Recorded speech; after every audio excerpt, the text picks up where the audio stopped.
তেমনি আমার মা যায়, বাপ যায়, দাদু যায়, দাদি যায়, আমরা তাকি তাকি দেখে মাটি দিয়ে সে ভাগ বসাই।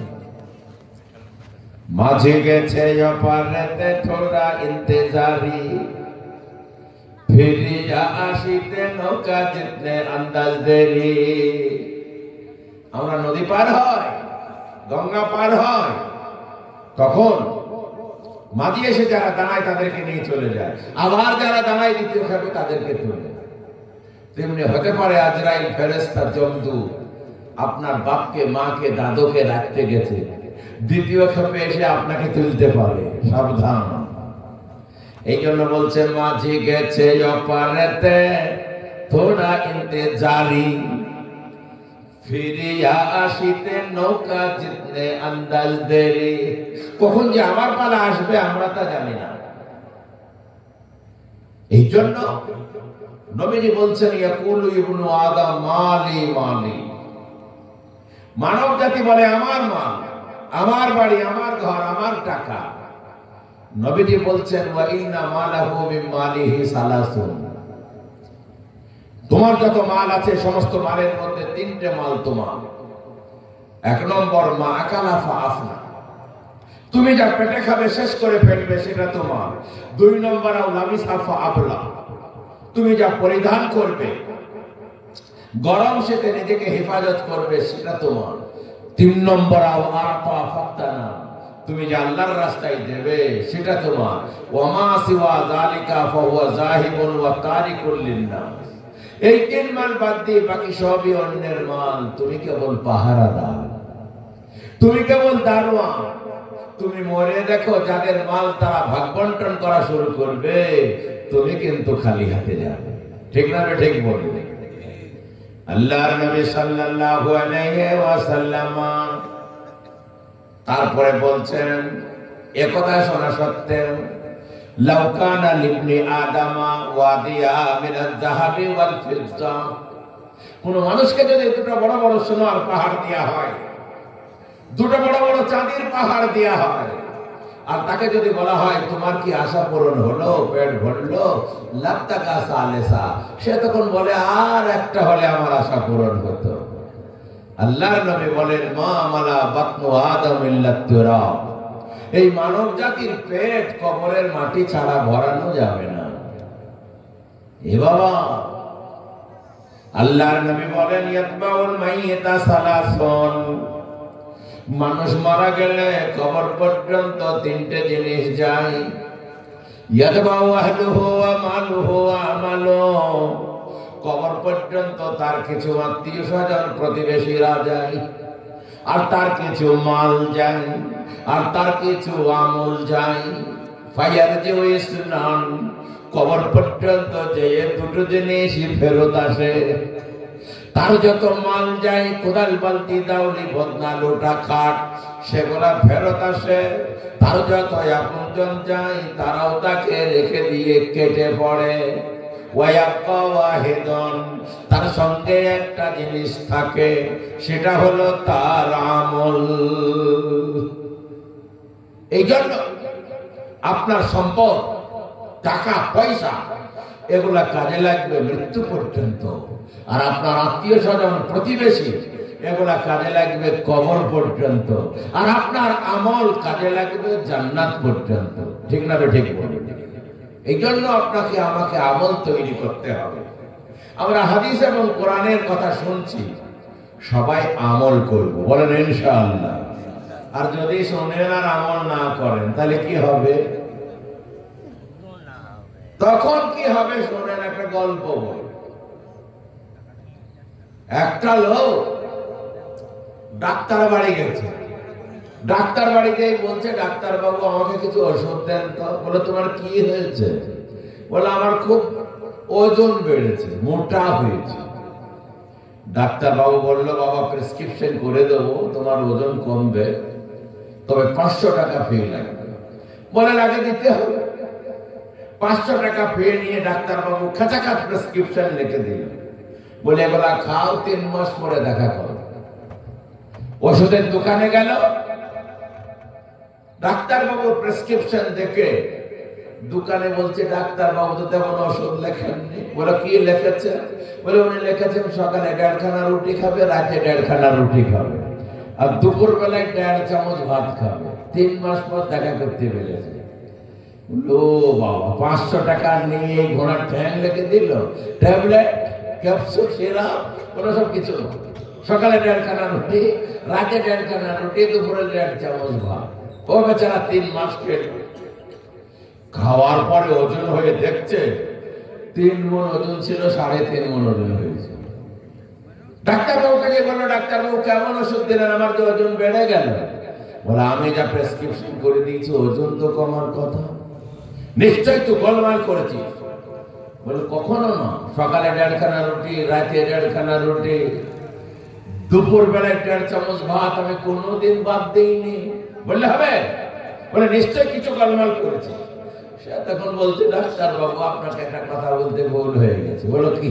বলে আমার পেটটা একটু বড় তো, সকালে 18 খানা রুটি লাগে, রাতে 18 খানা রুটি লাগে, আর দুপুর বেলায় 1.5 কেজি চালের ভাত লাগে।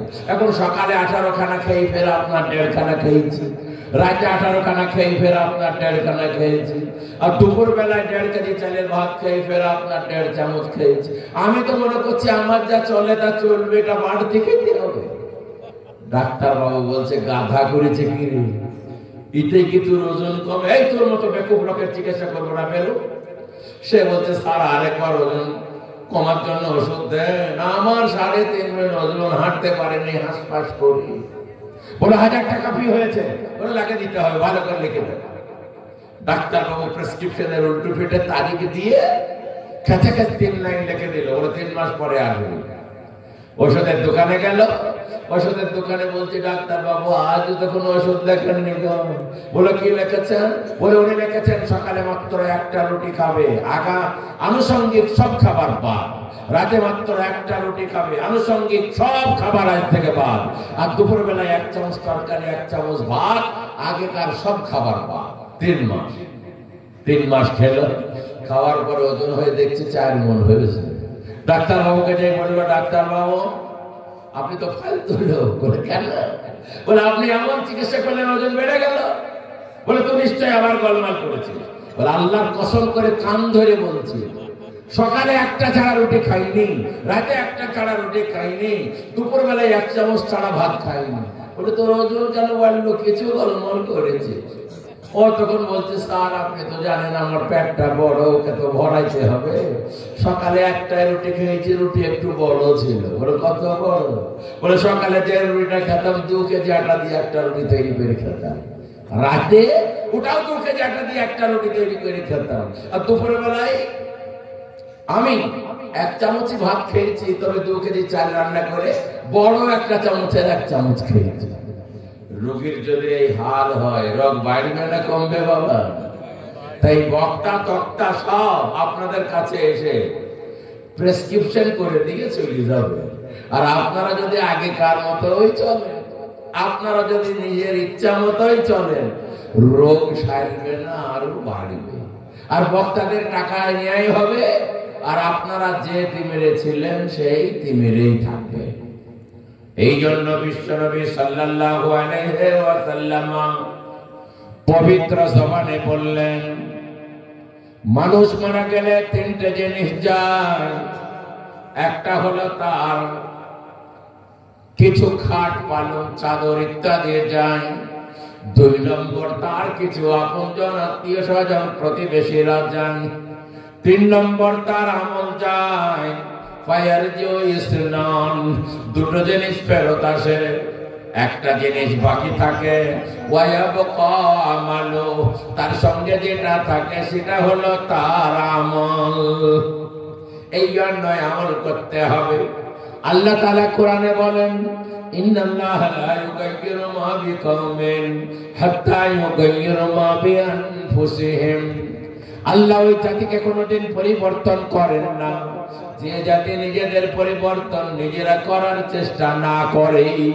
আমরা যদি আমল করে আমাদের পরিবর্তন আনার চেষ্টা না করি, আমাদের কেউ পরিবর্তন করে দেবে না। আল্লাহর নবী দুনিয়া থেকে এত দূরে থাকতেন, হযরত আব্দুল্লাহ ইবনে মাসউদ রাদিয়াল্লাহু তাআলা আনহু বলেন, নামা রাসূলুল্লাহ সাল্লাল্লাহু আলাইহি ওয়াসাল্লাম আলা হাসিরিন, আল্লাহর নবী খেজুরের বিছানায় শুয়ে পড়েছেন, লেপ নাই, তোশক নাই, গদি নাই। ফাকামা, আল্লাহর নবী যখন খেজুরের বিছানা ছেড়ে উঠলেন, ওয়াকাদ আসতারা ফি জাসাদি, আল্লাহর নবীর শরীরে খেজুরের বিছানার দাগ হয়ে গেছে, নরম শরীরে খেজুরের বিছানা যেন পাড়ায় আছে। আল্লাহর নবীকে সাহাবারা বললেন, লাওয়াত্তাকালনা লাকা বিতাআন ইয়া রাসূলুল্লাহ, ওগো আল্লাহর নবী, আপনার জন্য যদি একটা তোশক বানিয়ে দিই, একটা গদি পেড়ে দিই, আপনি তাতে আরাম করবেন। আল্লাহর নবী বললেন, মালি ওয়া মালিদ দুনিয়া, আমার এত দুনিয়ার সুখের কিসের প্রয়োজন বলো। নবী আমার বললেন, যদি কোনো ব্যক্তি রাস্তা চলতে চলতে ক্লান্তি দূর করার জন্য গাছতলার ছায়াতে খানিক দাঁড়াই, কাউকে গাছতলাতে গদি আর তোশক পাড়তে দেখো কি, খাট পালং পাড়তে দেখো কি? সাহাবারা বললেন, তা তো দেখি নাই। আল্লাহর নবী বললেন, এখানে আমি ছিলাম না, থাকবো না, অল্প কদিনের জন্য এসেছি, এর জন্য গদি আর তোশকের কি প্রয়োজন বলো। সাহাবারা বললেন, ইয়া রাসূলুল্লাহ, ইয়া হাবিবাল্লাহ, পারস্যের লোক, রোমের লোক, তারাই আল্লাহ বিল্লাহ করে না, তাদের বড় বড় বাড়ি, বড় বড় গাড়ি। আপনি দোয়া করুন আমরা যেন ধনী হয়ে যাই, আপনি যেন ধনী হয়ে যান। ওখানে দোয়া করুন আপনি যেন মালদার হয়ে যান, আমরা যেন মালদার হয়ে যাই। আল্লাহর নবী কোনদিন ধনী হওয়ার দোয়া করেন নাই, বরং আল্লাহর নবী দোয়া করছেন, আল্লাহুম্মা ইনি মিসকিনা ওয়া আমিতনি মিসকিনা ওয়াহশুরনি ফি যুমরাতিল মাসাকিন। ওগো আল্লাহ, যে কদিন আমাকে বাঁচাবে গরিব অবস্থায় বাঁচিয়ে রেখো, যখন মরণ দেবে গরিব অবস্থায় মরণ দিও, কিয়ামতের মাঠে যেন আমাকে গরিবদের দলে তুলো। সুবহানাল্লাহ বলুন। এ দোয়া করতে পারবেন? আপনার বাবার ক্ষমতা নেই। ভুলে যদি একবার বলেন আল্লাহ গরিব করো, পরে বলবেন আল্লাহ ভুলে বলেছি, ওটা যেন ধরো না। কেন? আমরা কেউ গরিব হতে চাই না। হযরত আয়েশা বললেন, লিমাযা ইয়া রাসূলুল্লাহ, ওগো আল্লাহর নবী, আপনি এত খতরনাক দোয়া করেন কেন?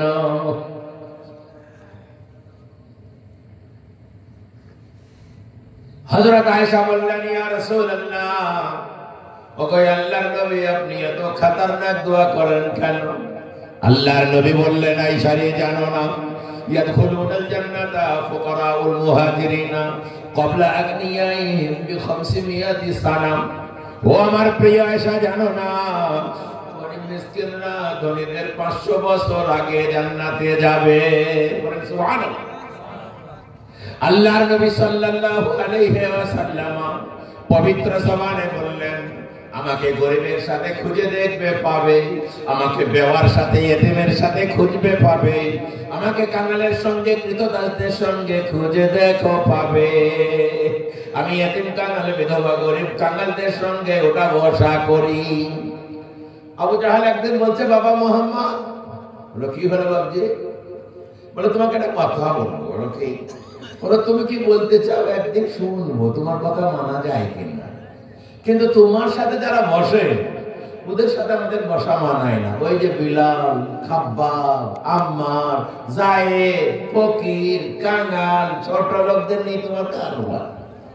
ওদের আসতে মানা করে দাও দুদিন। তোমার সাথে বসে দেখবো তুমি আমার বংশের লোক, তোমার সাথে বসতে দোষ নাই, কিন্তু ওই ছোট লোকরা থাকলে আমি বসতে পারবো না। আল্লাহর নবী মনে মনে করেছেন, বিলাল তো আমার লোক, খাব্বাব তো আমার লোক, যায়েদ আমার লোক, আম্মার আমার লোক, ওদের না হয় দুদিন আসতে মানা করে দিই। আবু জাহালের সঙ্গে বৈঠকটা সেরে নেই। আবু জাহাল ঈমান আনলেন, ও হেড লোক, মক্কার সবাই ঈমান আনবে, মজাই হবে। আল্লাহর নবী এখনো গরিবদের মানা করেননি, কেবল মনে মনে নিয়ত করেছেন। আল্লাহ তাআলা নবীকে হুঁশিয়ারি দিচ্ছেন, ওয়ালা তাতরুদিল্লাযিনা ইয়াদউনা রাব্বাহুম বিলগাদাতি ওয়াল আশিয়্যি ইউরিদুনা ওয়াজহা। ওগো আমার প্যারা নবী, যারা সকাল সন্ধ্যায় আল্লাহ বিল্লাহ করে, আমার জিকির আজকার করে, আমার এতিম ফকির কাঙ্গাল গরিব বান্দারা, খবরদার আবু জাহালের জন্য তুমি কাছ থেকে হটাবে না। সুবহানাল্লাহ বলো। আল্লাহ বললেন ওয়াসবির নাফসাকা মা'আল্লাযীনা ইয়াদউনা রাব্বাহুম বিলগাদাতি ওয়াল আশিয়্যি ইউরিদুনা ওয়াজহা।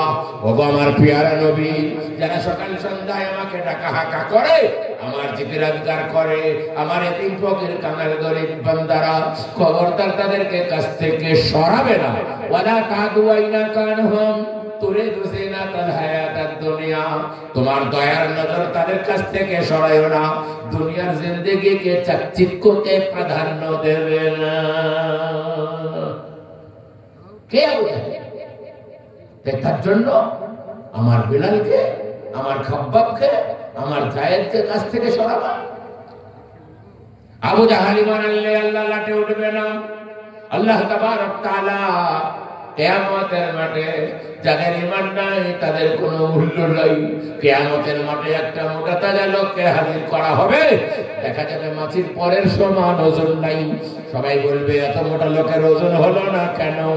আল্লাহ বলবেন ফালা নুকিমু লাহুম ইয়াওমাল কিয়ামাতি ওয়াজনা। কিয়ামতের মাঠে তাদের কোনো ওয়েট হবে না। সেখানে কোনো সম্পদের দাম নাই, চাকচিক্যের দাম নাই, নেতা নেত্রীর দাম নাই, সেখানে কোনো বড় লোকের দাম নাই, ইমানদারের দাম আছে। এই জন্য বুজুর্গ দোস্ত, আমাদের ঈমান তৈরি করতে হবে, আমল তৈরি করতে হবে। আল্লাহর নবী সাল্লাল্লাহু আলাইহি ওয়াসাল্লাম পবিত্র জবানে বললেন, আদ-দুনিয়া দারুন মান লা দারা লা। দুনিয়া তার ঘর, আখিরাতে যার ঘর নাই। ওয়ালাহু মালুন মান লা মালা লা। দুনিয়া তার মাল, আখিরাতে যার মাল নাই। ওয়ালাহু ইলমু মান লা ইয়াকলা লা। আর দুনিয়া সেই করে, দিন ছেড়ে যারা শুধু দুনিয়া করে, আসলে তাদের আকল নাই, আসলে তাদের বুদ্ধি নাই। নবী আমার বললেন, যারা দিন ছেড়ে শুধু দুনিয়া করে, আসলে তারা পাগল। আর একটা গল্প শোনেন। একটা লোক বই চষতে গেছে, জমি চষতে গেছে। বই চষতে যে নাঙ্গল দিতে দিতে নাঙ্গলের ঢেলার সাথে, বইয়ের ঢেলার সাথে একটা 5 কেজি ওজনের সোনার ঢেলা পুড়ে পেয়েছে।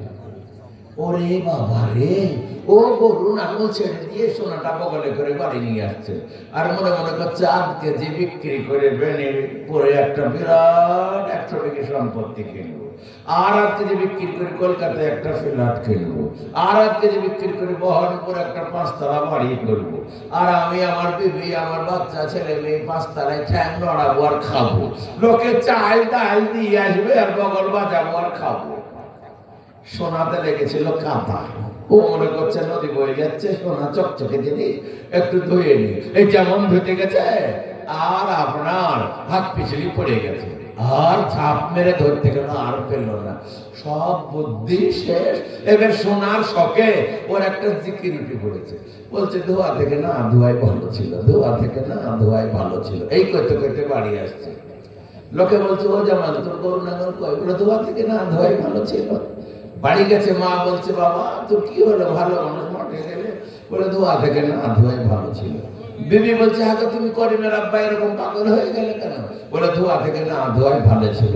একই কথা বলেই যাচ্ছে। একটা ডাক্তার ডেকে এনেছে। ডাক্তার হাত ধরে বলছে, তোমার পেটে লাগছে? ওটা ধোয়া থেকে না ধোয়াই ভালো ছিল। তোমার ভয় লাগেনি তো? ওরা ধোয়া থেকে না ধোয়াই ভালো ছিল। মাথা যন্ত্রণা করছে?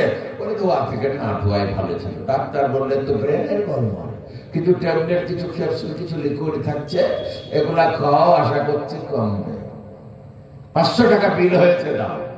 জামালের স্ত্রী জামিলা বলছে, নগদ টাকা তো নয়, কালকে গম বেঁচে দেবো। আমি তো ধারে চিকিৎসা করে নেই। বলে, ডাক্তার বাবু টাটকা স্বামী, মাথা খারাপ হয়ে গেল, আমার সংসারটা মাটি হয়ে গেল, আপনি একটু বুঝছেন না? আপনাকে 500 জায়গায় কালকে ধান বেচে গম বেচে 1000 টাকা দেবো। ডাক্তার দেখছে যে একদিনের পরে ডবল পেলে তো কাল নিয়েই ভালো। এই ট্যাবলেট খাই আর বলে ধোয়া থেকে না ধোয়াই ভালো ছিল, ক্যাপসুল খাই আর বলে ধোয়া থেকে না ধোয়াই ভালো ছিল। সারা রাত একই জিকির করছে। রাত 12টার পরে বিবি চেপে ধরে বলছে, আগো আমি তোমার অর্ধাঙ্গিনী চিরসঙ্গিনী সহধর্মিনী, তোমার কি হলো আমাকেও বলবা না? বলে দোয়া থেকে না ধোয়াই ভালো ছিল। বলে কি রে, বিষের বোতলটা খাবো, খেয়ে তোর 7 গোষ্ঠীকে ফাঁসাবো, তোকে ফাঁসাবো, তোর মাকে ফাঁসাবো, তোর ভাইকে ফাঁসাবো, তোর বাপকে ফাঁসাবো, আর বলে যাবো ও আমাকে মেরেছে। তখন জামাল বলছে, আরে শোনা, বিষ খাসনি, তাহলে তোকে বলে তো এখন বিষটা খাসনি। বল বাবা রে, এতক্ষণে মুখটা খুললো, কি হতে বলো? হ্যাঁ সে কথা বলিস নি, আমি বই চেষ্টা 5 কেজি ওজনের সোনার একটা হেডা করে পেয়েছিলাম। কোথা রাখলে আমাকে দাও, মাটি করে পুঁতে রাখি। বলে শুনুন, আমি মনে মনে করলাম তোকে এই 5 তলা বাড়ি করবো আর কলকাতায় ফ্ল্যাট কিনবো, কিন্তু কপাল পোড়া, নদীতে কেনে যে ধুইতে গেলাম জামিলা, হাত ফসকে পড়ে গেল, আজ তো পেলাম না। জামিলা তখন বলছে, কথা শোনা থেকে না শোনাই ভালো ছিল। ওরা বাচ্চা কিরুটি পড়েছে, শোনা থেকে না শোনাই ভালো ছিল, শোনা থেকে না শোনাই ভালো ছিল। লোকে বলছে, জামিলা তোর কি হলো? বলে কথা শোনা থেকে না শোনাই ভালো ছিল। আরো বলছে ধোয়া থেকে না ধোয়াই ভালো ছিল। 2 জনাই চালাচ্ছে। লোকে বলছে, আরে 1 জনার লোক 2 জনাকে যে হয়ে গেল, যে বিরাট মুসিবত। সকালবেলায় হাজার হাজার লোক ওদের তামাশা দেখছে। ডাক্তার টাকা নিতে এসেছে। ডাক্তার এসে বলছে, জামাল কেমন আছো ভাই? বলে ধোয়া থেকে না ধোয়াই ভালো ছিল। বলে নরম পড়েনি? দোয়া থেকে না দোয়াই ভালো ছিল। জামিলা, তোমার 500 জায়গায় 1000 দেওয়ার কথা ছিল, টাকা দাও। বলছে সোনা থেকে না শোনাই ভালো ছিল, সোনা থেকে না শোনাই ভালো ছিল। ডাক্তার তখন বলছি, ও আল্লাহ, বাকি থেকে নগদে নেওয়াই ভালো ছিল। ওরা আমার মাথা খারাপ, বাকি থেকে নগদে নেওয়াই ভালো ছিল, বাকি থেকে নগদে নেওয়াই ভালো ছিল। এর নাম হলো দুনিয়া। আল্লাহর নবী সাল্লাল্লাহু আলাইহি ওয়াসাল্লাম পবিত্র জবানে বলেন, আর দুনিয়া দারুন মাল্লা দারালা, দুনিয়া তার ঘর, আখিরাতে যার ঘর নাই। ওয়ালাহু মালুন মাল্লা মালালা, দুনিয়া তার মাল, আখিরাতে যার মাল নাই। ওয়ালাহু ইয়াজমা মাল্লা ইয়াকলালা, আর দুনিয়া দুনিয়া সেই করে আসলে যার আখির নাই। আল্লাহ বলেন, কামা বাদানা আউয়ালা খালকিন নুইদু ওয়াদান আলাইনা ইন্না কুন্না ফাইলিন। যেমন তোমরা ন্যাংটা হয়ে উলঙ্গ হয়ে পৃথিবীতে গেছো, আবার ন্যাংটা হয়ে উলঙ্গ হয়ে সবাই মিলে কিয়ামতের মাঠে এক জায়গায় হাজির হবে। ওয়াদান আলাইনা, এটাই আমার চরম সিদ্ধান্ত। ইন্না কুন্না ফাইলিন, আমি যাহা বলছি তাহা ঘটবে, এর বাইরে কিছু হবে না। হযরত আয়েশা বললেন, ইয়া রাসূলুল্লাহ, আমরা পর্দানশীনা মেয়ে, জীবনে আমাদের বডি কেউ দেখে নাই, আমরাও কি ন্যাংটা হয়ে কিয়ামতের মাঠে উঠবো? আল্লাহর নবী বললেন, আয়েশা রে, সবাই কিয়ামতের মাঠে উলঙ্গ হয়ে উঠবে। বলে আল্লাহর নবী কি লজ্জার কারণ হবে? আল্লাহর নবী বললেন, আয়েশা রে, দিনটা বড় কঠিন হবে। সূর্য 13 লক্ষ মাইল দূরে আছে, ওই সূর্য 1 মাইল কাছে চলে আসবে। তখন মগজ ফকফক করে ফুটবে, নিজেকে সামলাবে না লজ্জাস্থানের অন্যের দেখবে? বলো। যদি কারো 105 ডিগ্রি জ্বর চলে আসে, জ্বরের চাপে বিবিকে বলে, মা আমার মাথায় তো বন্যা পানি ঢাল। এই জ্বরে যদি বিবিকে মা বলে ফেলে দেয়, তাই যেখানে আপনার এত বড় আপনার সূর্য কাছে চলে আসবে, তখন নিজেকে সামলাবে না অন্যের দিকে তাকাবে? বলো। সেই দিন আপনার আমল আপনার কাজে লাগবে। ঈমান আমল যদি না থাকে, আমাদের কোনো মূল্য থাকবে না। এক রাত হয়েছে, আমি যাচ্ছি, 1টা বেজে গেছে, আরে চলো, কিন্তু কথা হচ্ছে আপনাদের এসে দেখেন, সারা রাত ওয়াজ শুনে যদি আপনি ফজর না পড়ে, তাহলে সর্বনাশ। আর আমাকে আবার ফজরও পড়তে হবে, আবার বুখারী শরীফও পড়াইতে হবে, দেরি হয়ে গেল। বুঝে তো দোস্ত, আল্লাহ তাবারক তাআলার পেয়ারা বান্দা, এই জন্য আপনার ঈমান আমল কাজে লাগবে। ঈমান আমল যদি না থাকে, আপনার আমার কোনো মূল্য নাই। যার ভাগ্যে যতটা দুনিয়া আছে, সে ততটা পাবে। যদি আপনি ভালো ইনকাম করেন, আপনার হালাল উপার্জন করেন, কর্ম যদি ভালো হয় হালাল পাবেন, আর কর্ম যদি খারাপ হয় তাহাই পাবেন, হারাম পাবেন। আপনার ভাগ্যে যদি দুতলা থাকে, তিনতলা থাকে, এসি থাকে, মার্বেল থাকে, আপনি তাহা পাবেন। যদি কর্ম ভালো করেন হালাল পাবেন, আর কর্ম যদি খারাপ করেন অতটাই পাবেন, হারাম পাবেন। একটা উদাহরণ দিলে বুঝতে পারবেন। বিখ্যাত আল্লাহর নবীর সাহাবী, নাম তার হযরত ওমর, নাম শুনেছেন? রাদিয়াল্লাহু আনহু। তিনি যখন খলিফা বাদশাহ মুসলিম জাহানের নেতৃত্ব দিচ্ছেন, তিনি তখন একটা জায়গায় ঘোড়ায় চড়ে যাচ্ছেন। যেতে যেতে যেতে যেতে এক জায়গায় তিনি আসরের নামাজের সময় হয়ে গেল। নামাজের সময় হলে আমাদেরকে সবাই নামাজ পড়তে হবে না, হবে না? আল্লাহর নবী বলেছেন, ইয়া আলী, আপন প্রিয় জামাই হযরত আলীকে ডেকে বললেন, ইয়া আলী সালাসাতুন লা তুআখিরুহা, ও আলী তিন কাজে খবরদার দেরি করতে নাই। এক নম্বর, as-সালাতু ইযা আতাত, নামাজের যখন সময় হয়ে যায় তখন খবরদার দেরি করবে না, তিন কাজে মোটেই দেরি করবে না। এক নম্বর, as-সালাতু ইযা আতাত, নামাজের যখন সময় হয়ে যায় সব কাজ ফেলে দিয়ে নামাজ পড়ো। দুই নম্বর, ওয়াল জানাজাতু ইযা হাদারাত, জানাজা যখন হাজির হয়ে যায় তাড়াতাড়ি তার কাফন দাফনের ব্যবস্থা করে দাও, জানাজাটা পড়ে নাও। আর তিন নম্বর, ওয়াল আইয়ুম ইযা ওয়াজাদতা লাহা কুফুয়ান, আর যখন তোমাদের বাড়িতে মেয়ে শিয়ানা হবে তখন ডাক্তার মাস্টার খুঁজতে যায় তাকে বুড়ি করো না, তাড়াতাড়ি ভালো ছেলে দেখে বিয়ে দিয়ে দাও। আমরা এই তিন কাজে সব থেকে বেশি দেরি করি। নামাজ তো আমাদেরটা এডিশনাল, মানে যদি সব কাজ করে সময় পাওয়া যায় তো দেখা যায়। ঠিক বলছি না? ঠিক বলছি। নামাজ আমাদের এডিশনাল হয়ে গেছে। আর জানাজা যদি আপনার আমাদের সামনে হাজির হয়ে যায়, কারো মৃত্যু হয়, বাপ মরে গেছে, ছেলে কেরালায় আছে, চেন্নাই আছে, তাকে টানতে টানতে কে পচিয়ে ফেলে। আল্লাহর নবী বলেছেন, মানুষ মারা গেলে দেরি করো না, সে যদি নেককার হয় তার জান্নাতে তাকে তাড়াতাড়ি পৌঁছে দাও, আরাম করুক। আর সে যদি বদকার হয়, বদলোককে টানাটানি করে কোনো লাভ নাই, তাড়াতাড়ি করে তাকে কবরে ঢুকিয়ে দাও। তিন নম্বর, নবী বললেন, যদি তোমার বাড়িতে মেয়ে শিয়ানা হয় তাড়াতাড়ি করে বিবাহের ব্যবস্থা করো। যদি তুমি তাকে ডাক্তার আর মাস্টার আর ইঞ্জিনিয়ার আর বড় চাকরিজীবী খুঁজতে খুঁজতে 22 বছর, 24 বছর, 28 বছর, 32 বছর বা আপনার 32 বছর বয়সে বিবাহ দাও, টানাটানি করো, আর তারা জাতীয় কাজে লিপ্ত হয়, সব গুনাহ তোমাদের ঘাড়ে পড়বে। আমাদের লজ্জা নয়? ডাক্তার মাস্টার খুঁজতে খুঁজতে একজন বলতে হুজুর বলে কি হলো, বলে একটা ছেলে ভালো দেখেন, তখন মেয়ে বড় হয়েছে, একটা ভালো মৌলবি, দাঁড়িয়ে বাবা, ফার্স্ট ক্লাস স্বাস্থ্য করে খাওয়াইতে পারবে, ইনকাম করতে পারবে, এনে দেওয়া হলো যে মাস্টার মশাই এই ছেলের সাথে বিয়ে দেন, আপনার মেয়েকে সিনেমা দেখাবে না, আপনার মেয়েকে গান শোনাবে না, ভালো জায়গায় রাখবে, পর্দায় রাখবে, কর্মটা আছে, স্বাস্থ্য ভালো আছে, করে খাওয়াবে। তখন বলে, মৌলবি সাহেবের একটু বুদ্ধি নাই রে, আপনাকে ভালো ছেলে খুঁজ দিব না, আর এই ফিরফিরানি দাড়িওয়ালা মৌলবি চলে এসেছেন। আরে হুজুর, যদি প্রাইমারি স্কুলের চাকরিজীবী হয় 10-15 লাখ যা লাগে দেবে, হাই স্কুলের চাকরি হলে 30 লাখ পর্যন্ত আছে, সেই ছেলেটা যদি মদখর সৎকর হয় তাও ভালো ছেলে। আর আপনার দাড়িওয়ালা, আল্লাহওয়ালা, পরেশগার, তবলিগওয়ালা, ইমানদার ভালো হয় না। আপনার এই করতে করতে, ভালো খুঁজতে খুঁজতে মেয়েরা 28 বছর বয়স, আপনার লজ্জা হয় না? আপনারা স্বামী স্ত্রী এক ঘরে থাকেন, আর অবিবাহিত মেয়েটাকে এক ঘরে দেন, সে সারা রাত চালের পাতা গুনে তারা নিঃশ্বাস ফেলে, আল্লাহর আযাব আপনার বাড়িতে নাজিল হয়। চলবে না। নবী আমার বললেন, তিন কাজে খবরদার দেরি করবে না।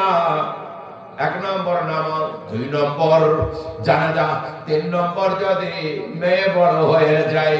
হযরত ওমর রাস্তা দিয়ে যাচ্ছিলেন, যেতে যেতে তিনার আসরের নামাজের সময় হয়ে গেল, তিনি ঘোড়া থেকে নামলেন, পাশে একটা মসজিদ দেখতে পেলেন, ঘোড়া থেকে নেমে তিনি আপনার মসজিদে যাবেন।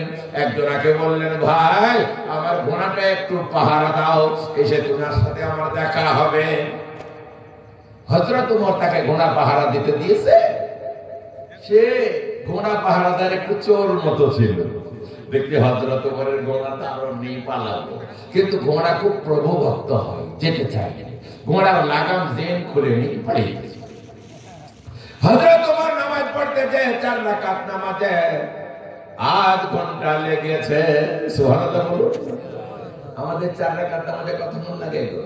4 মিনিট, কারো কারো 1.5 মিনিটেও হয়। কবিতরের দানা খাওয়া মতো ফাটাফাট ফাটাফাট মেরে দিয়ে পালিয়ে আসে, এরকম আছে না? কারো কারো 1.5 মিনিটেও হয়। আল্লাহ তাআলা পবিত্র কোরআনে যখন নাযিল করলেন ওয়া কুমু লিল্লাহি কানিতিন, তোমরা চুপচাপ বিনয়ের সঙ্গে দাঁড়িয়ে যাও, খবরদার তাড়াহুড়ো করে নামাজ পড়বে না। সাহাবারা এই আয়াত শোনার পরে বাগানে নামাজ পড়ছে, এত চুপচাপ দাঁড়িয়ে, একাদে একটা পাখি, একাদে একটা পাখি, মাথায় একটা পাখি, পাখিতে মনে করছে বোধহয় এটা খুঁটি হবে, একটু হেলা নাই দুলা নাই। সুবহানাল্লাহ বলবেন না? একজন আল্লাহর নবীর সাহাবী, আল্লাহর নবী জিহাদে গেছেন। জিহাদে যাওয়ার পরে দুজনকে বললেন, ভাই গো তোমরা একটু পাহারা দাও, অনেক রাত হয়েছে, আমরা একটু ঘুমাই। তো ওদেরকে বলেছে 4 ঘন্টা পাহারা দিতে হবে। দুইজনে বলছে 4 ঘন্টা পাহারা দেব, তো তুই 2 ঘন্টা ঘুমার, আমি 2 ঘন্টা নেকড়ানি করি। ও বাবা, ও মনে করছে কার জাগবো, তা নামাজে দাঁড়ায়। সাহাবী আপনার উজু করে নামাজে দাঁড়িয়েছে, যেমন নামাজের নিয়ত করেছে, আর কাফেররা বাইরে ছিল, তারা দূর থেকে তীর মারতে লেগেছে, একটা একটা করে 70টা তীর তার গায়ে লেগেছে। 8 ঘন্টা ধরে নামাজ পড়েছে। নামাজের পরে সালাম ফিরিয়ে সাথীকে ডাকছে, ওঠ ওঠ ওঠ, তীর মারছে, দুশমন এসেছে। সাথী দেখছে তার গায়ে 70টা তীর ঝুলছে। বলে, ভাই রে, তোর প্রথম যখন তীর মারলো ডাকলি নি কেন? সাহাবী বলছে, ভাই কি বলবো, সূরা ফাতিহার পরে সূরা কাহাফটা কেবল ধরেছি, আর তীর আসতে লেগেছে। সূরা কাহাফটা এত মিষ্টি লাগলো, কোনে 1 পারা লম্বা, সূরা কাহাফটা শেষ না করে রুকুই যেতে পারলাম না, এত মিষ্টি লেগেছে। কখন কখন 70টা তীর লেগেছে, আমি সূরা কাহাফের মিষ্টিতে বুঝতেই পারিনি। সুবহানাল্লাহ। আর আমরা এমন নামাজি, আমাদের গায়ে ভয়ে মশা বসে না। ও মশাও জানে ভণ্ড নামাজি আমাকে নামাজের মধ্যেই মার্ডার করবে। এই হয়ে গেছে আমাদের অবস্থা। আল্লাহ তাবারক তাআলার নবী সাল্লাল্লাহু আলাইহি ওয়াসাল্লাম পবিত্র জবানে বললেন, ওয়া কুমু লিল্লাহি কানিতিন, তোমরা চুপচাপ বিনয়ের সঙ্গে আল্লাহর রাস্তায় দাঁড়িয়ে যাও। আমাদের সভাপতি সাহেব দোয়া করতেন, আর কি অনেক রাত হয়েছে। আল্লাহ তাআলা কোনদিন সময় দিলে আবার কোনদিন এসে বলবো। সভাপতি সাহেব ঘুমাচ্ছে, আপনাদের টান টান অবস্থা, শরীরের উপরে বুঝ পড়ে যাবে, কষ্ট হবে। আল্লাহ তাআলা আমাদের সবাইকে যা কিছু বললাম শুনলাম আমল করার তৌফিক দান করুন। সবার ভিতরে আছেন, যারা বাইরে আছেন, ভিতরে আছেন, কেউ বাইরে নাই, ছেলে বাইরে নাই, হয়তো মেয়ে ছেলে পিলে যা আছে দোয়া করলে করে। দর্শক পড়েন, আল্লাহুম্মা সাল্লি আলা মুহাম্মদ ওয়া আলা আলি মুহাম্মদ কামা সাল্লাইতা আলা ইব্রাহিম ওয়া আলা আলি ইব্রাহিম ইন্নাকা হামিদুম মাজিদ। আল্লাহুম্মা বারিক আলা মুহাম্মদ ওয়া আলা আলি মুহাম্মদ কামা বারাকতা আলা ইব্রাহিম ওয়া আলা আলি ইব্রাহিম ইন্নাকা হামিদুম মাজিদ। ربنا ظلمنا أنفسنا وإن لم تغفر لنا وترحمنا لنكونن من الخاسرين. ربنا آتنا في الدنيا حسنة وفي الآخرة حسنة وقنا عذاب النار وادخلنا الجنة مع الأبرار يا عزيز يا غفار يا رب العالمين. আই আল্লাহ, দয়া করে তুমি আমাদের ক্ষমা করে দাও। এই গ্রাম বসতি হয়ে থাকে যত মুসলমান মারা গেছে সববারই তুমি মাগফিরাত করে দাও। আল্লাহ, কেউ বাপ হারিয়েছে, কেউ মা হারিয়েছে, কেউ দাদু দাদি নানা নানি আত্মীয় স্বজন হারিয়েছে, দয়া করে সব ভাইকে তুমি মাফ করে দাও। আই আল্লাহ, যতক্ষণ থেকে জালসা শুরু হয়েছে এতক্ষণ পর্যন্ত যা কিছু আলোচনা করা হলো, এর মধ্যে কিছু ভুল ত্রুটি হয়ে গেলে দয়া করে মাফ করে দাও। এর যা কিছু সওয়াব সর্বাগ্রে হযরত মুহাম্মদ সাল্লাল্লাহু আলাইহি ওয়াসাল্লামের রূহে মুবারকে পৌঁছে দাও। আল্লাহ, तमाम আম্বিয়া কিরাম, সাহাবায়ে কিরাম, তাবেঈন, তাবেঈন, আইম্মায়ে মুজতাহিদিন, উলামায়ে দ্বীন, উলামায়ে হক্কানি, বুজুর্গানে দ্বীন, আসাতিজায়ে কিরাম, সববারের রূহের সাথে পৌঁছে দিয়ে সববারের মাগফিরাত করে দাও। আল্লাহ, আমাদের আমাদের মা বাপ, দাদু দাদি, নানা নানি, আত্মীয় স্বজন, প্রতিবেশী, গ্রামবাসী যারা বিদায় নিয়ে তোমার পেয়ারা হয়ে গেছেন, দয়া করে তুমি তাদের ক্ষমা করে দাও। আল্লাহ, আমাদের মধ্যে যারা অসুস্থ সুস্থ করে দাও, যারা অভাবী তাদের অভাবকে দূর করে দাও, যারা ঋণী তাদের ঋণ পরিশোধের বন্দোবস্ত করে দাও। আল্লাহ, যারা লেখাপড়া করে তাদের ব্রেনকে খুলে দাও, যারা চাকরি বাকরির জন্য ঘোরে তাদের চাকরি বাকরির বন্দোবস্ত করে দাও, যারা বেরোজগার তাদের রোজগারের ব্যবস্থা করে দাও। আয় আল্লাহ, যারা কাজ করে খায় তাদের শরীর স্বাস্থ্যে উন্নতি দিয়ে দাও।